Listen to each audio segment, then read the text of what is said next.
last year was so much fun, and again, just knowing what's on tap this year, it's going to be so much better. I'm super stoked, in particular for Daniel Garcia, who basically had like his kind of like coming out party in the Continental Classic last year, just seeing his growth as a wrestler, and seeing him in the first round already go like a 20-minute time limit draw with Okada, like seeing him this year is going to be phenomenal because he's coming into this match with a title, his first ever title in AEW. I'm really pushing for him. I also just selfishly want to be in every Beast Morstos match if possible because those are going to be absolute bangers. Yeah, he truly does have bangers every single time, whether he wins or loses. You know you're going to get a lot out of a good old Frank Mortos, attorney at law. But look, I have those cards. I have like multiple sitting on my fridge. One day when I need an attorney, I will turn to Frank Mortos. But you know, again, you talked about Okada and getting to see Kyle Fletcher really kill it out there, and Brody King got to make. For him to beat Darby the way he did, and glad Darby's still walking, but man, I feel like Brody King is going to be, he was already a force last year, but the way that he's walking through this tournament now is scary. Yeah, there's a number of scary individuals in this tournament, and I'm excited to talk about one of them today. Who do we have with us today, Will? And we are joined by the Hurt Syndicate's own. He is the standard of excellence. Yes. Shelton Benjamin. Shelton, thank you for being here on AEW Unrestricted. Hey, well, thank you for having me. Oh, what an intro. A lot of fun. that's not bad. Will, we might need to rethink what you're doing in the back. Get him out there and start doing some announcing. Thank you. No, honestly, it has been such a treat to have you in AEW. You, of course, got to make your debut at the 5th anniversary of Dynamite in Pittsburgh. I want to talk about that moment for a little bit because... Oh, my God. It was so good. That pop was insane. It was one of those things where the way it was shot, we could have done it any number of ways, but the way we ended up doing it, I thought created such a reaction. It got people so excited. And, I kind of want to talk about how did that feel in that moment? Sound familiar? At Mattress Firm, we understand there are many problems that can keep you up at night, like snoring, aches, and pain.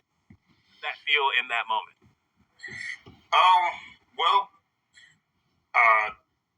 Having done this for so long, like I am to this day, anytime someone even recognizes me in the street, I'm honestly very flattered.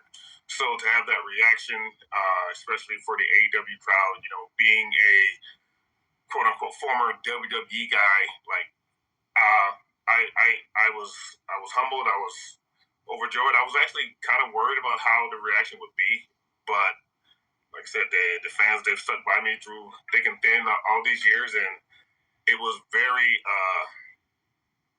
heartwarming is the best way I can put it, because I really appreciate it, and I loved it. And I could rewatch that moment over and over and over. It's so good because we did such a great job of hiding you backstage that I think like I'm standing in talent viewing watching this, and it's MVP and Renee talking, and then the camera just moves and it's you. And it was like, what is going on? But at the same time, and now that I know you a little bit more, it's even better. But like your personality immediately came through before you even said a word. Just like the look you were giving. And I love that so much because you've had such a storied career in wrestling. But immediately the audience gets to see a little bit of who you are. And then when we see you in the ring, it's like, oh, this guy who is wonderful is a force to be reckoned with. Because like, so you had your match with Swerve, and I was legitimately like surprised at how fast you are and how just strong you are. It was shocking. And I like, what does it feel like to be in an AEW ring facing AEW talent finally?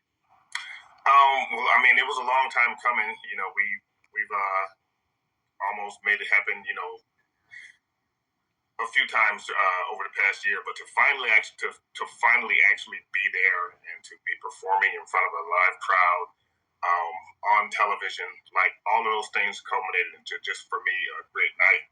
So far, it's been a great experience. Like I'm definitely enjoying my time there, and like I said, I just want to bring the best of me to the program, and hopefully, we can do some big things while there. Again, the feeling surreal. Because again, not that I want to harp on my WWE experience too much, but as we said earlier, that's 18 years of my career, so it's really hard not to reflect and uh, kind of reflect and compare the different. Like it was again humbling. Like I'm a very humble guy that way, but as far as my actual personality and my in-ring abilities, like those have always been there, and it's actually refreshing to be able to show people what I really can do. Um, and so far, fans seem to have taken to it, and I feel like longtime fans always knew, and new fans are going like, okay, is this the same guy from WWE? And honestly, no, I'm not, because I'm off the chain, unrestricted, unleashed. However you want to describe it. Like I'm able to work to my ability, and I feel like I'll be able to work towards my potential. And because I have big plans while I'm in AEW, and a world title is definitely on that agenda. So Yes. Yes. I'm so love excited. it. Love to hear. And it's I think I want to go back to the Leo Rush match because that got to be your in-ring debut, coming straight out of Wrestle Dream, and that night, I think even the most skeptical of AEW fans, the ones who were like, okay, Shelton Benjamin, we know he's good, but what's he going to bring to the table now? I feel like it was one of those moments where when it was over, everyone, you look across the crowd, you look across the internet, you look anywhere that anybody had an opinion, it was Shelton Benjamin belongs here. And I want to talk about that match a little bit because that was a long time coming for you. You had been working indies here and there, but really, as far as being back and everything along those lines, what was the anticipation like for you? And talk about Leo a little bit as an opponent. Well, first of all, before I say anything, I have to thank Leo, because it's what I'm able to do. It really matters on who I'm doing it to, who I'm doing it with, and from a performance standpoint, Leo made me look like $1,000,000, and I give all the credit to Leo for that, because he was amazing. Like that was my first time ever working with him, so I first of all want to give him all the praise as I can for helping make me look like I belong. So thank you, Leo. Sorry, but also thank you. He understood the assignment. It's fine. But again, far as first of all, there's been a lot of talk about the Hurt Syndicate coming to AEW before we got there, and I think it was important for me to kind of set the tone for our group. Obviously, MVP sets a high standard when it comes to his speaking voice, and so that in mind, I have to set a high standard to my in-ring ability. And I think what really makes me stand out is I am, and please don't take this as a insult. Other talent. I don't want anyone to take this as an insult to anyone. It's just different style. My style is to inflict pain. My style is to hurt people. My style is to brutalize people. My style is not to do a lot of cool moves. That's everything I do has a purpose. I can do cool moves. I will do cool moves. But make no mistakes, I'm there to I'm a combat specialist. I'm there to beat people up and hurt people. I I mean, that's one of the beauties of AEW, right? Is we've got space for everybody. We've got the guys who can do the flippy cool moves. We've got guys who literally come in and just want to hurt people. We've got everything in between along the whole spectrum. Right. So it's literally where the best wrestle. It's a Right. phenomenal place. So it only makes sense that you guys are here because you kind of fit into this mold perfectly, especially with things like the Continental Classic happening right now, where we're going to see these crazy bangers. It's like you have all these different styles sort of interwoven, and you see these cool matches that have never really happened before. Before we get into the Continental Classic a little bit, I want to talk about sort of your chemistry and relationship with MVP. What sort of makes it so special with you guys all sort of working together?